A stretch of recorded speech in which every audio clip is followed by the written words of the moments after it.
Controversial issues have dominated not only political rhetoric, but sparked worldwide trends online. Trending hashtags like Black Lives Matter and issues of gun control, all creating social conversation. We're with young activists hoping to shape America's future. And their attitudes, opinions, even their political alignments might surprise you. United we stand. On a busy street corner in Southern California, Sergio Mejia is raising his arms in prayer for Syria, Iraq, and Lebanon, a kind of public plea for peace. The 20-year-old quickly draws a crowd. Good job, man. And evokes surprisingly strong emotions from passersby. Mejia uploaded the video and received thousands of messages of support in return. This video really touched my heart, made me to cry. I wanted them to see my video and build up enough courage in them inside for them to go do something similar. I'm an independent woman. He's just one of many young, savvy activists. Good news, single ladies. For once, everyone's listening to you. I am activist. Now using social media to discuss issues they care about. We are the pro-life generation! Making the hashtag their new rallying cry. We cannot breathe! And as the largest rising generation in U.S. history, their opinions matter. We used to follow the news on social media, and now the social media is driving the news.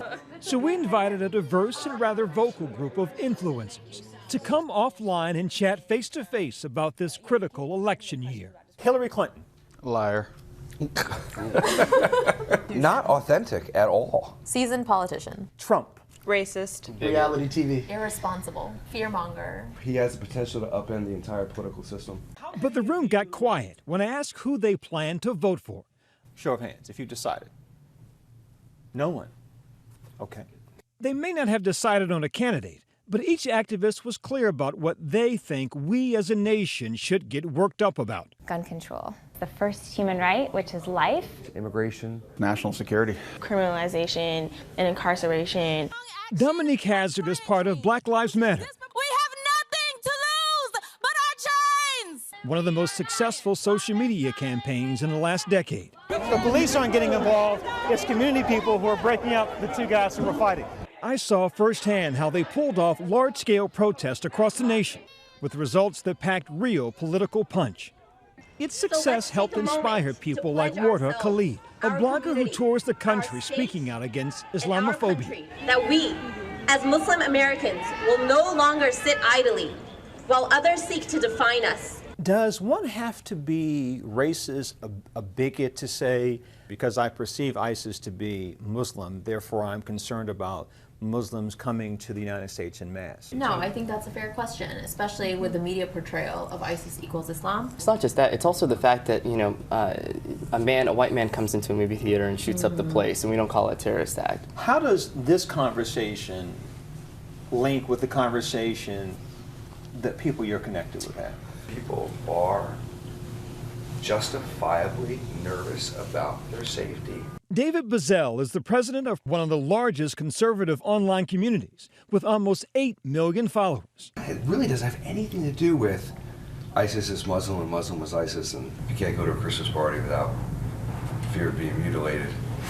You got big time problem. And in the aftermath of that massacre and shootings in Colorado Springs and Charleston, gun control was a hot-button topic. If someone wants to cause you harm, they're going to cause you harm whether they have a firearm or a spoon. When someone comes into a classroom with a spoon and kills a bunch of people, then we can talk about spoon.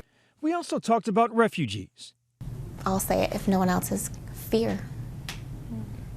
Everyone is afraid. I'm not scared. I feel like the answer is very clear. We need to allow refugees, people who are seeking asylum, to enter into the country, period. But the most divisive issue? Abortion. Planned Parenthood. Biggest abortion chain in the country. Biggest healthcare provider for women in the country. Elizabeth Plank is a self-described super feminist. Her web series pulls in millions of viewers. Planned Parenthood actually prevents abortion. If you shut down Planned Parenthood, you can bet dollars over donuts that the rate of abortion is going to go up in this country, and the rate of dangerous abortion that puts women's health and lives at risk. Layla Rose is one of the new faces of the anti-abortion movement. Her organization, Live Action, has over 1 million Facebook followers. It's increasingly the demographic as millennials identify as pro-life because we have technology, we see the window to the womb. It's not just rhetoric and political division, but it's actually reality. This is a human life. As you're seeing, it is the defining issue, I think, of our generation. In a lot of ways. The defining issue. I think so, in a lot of ways. In a lot of ways. It cuts to the heart. I think it was inside of a generation It is life and death. And it makes me so nervous that men are telling women what to do with their bodies. This freedom to exchange ideas, to express themselves, they all hold in the highest esteem. They all believe it's what will help them shape their version of the American dream. The new American dream. I'm living it, I think. I guess in the most cliche and basic sense, it's life, liberty, and the pursuit of happiness. You can come to this country, you can work hard, and you can make something of yourself. The American dream isn't owning a house with a white picket fence. The American dream is the ability to go out and define your life the way you want it. When the most marginalized person in America is free. Without the government on your case. Where people can have the confidence that they know that their communications are private. I think we've hidden behind the American dream to excuse a lot of the policies and laziness. So I think we're further away from any type of American dream today than we have ever been before in this country. It's almost non-existent. I think it can be revived. The resources are there. The American dream, to me, means addressing all of those problems head on. We want to hear from you. Head to our Nightline Facebook page and tell us the issues you think are the most important.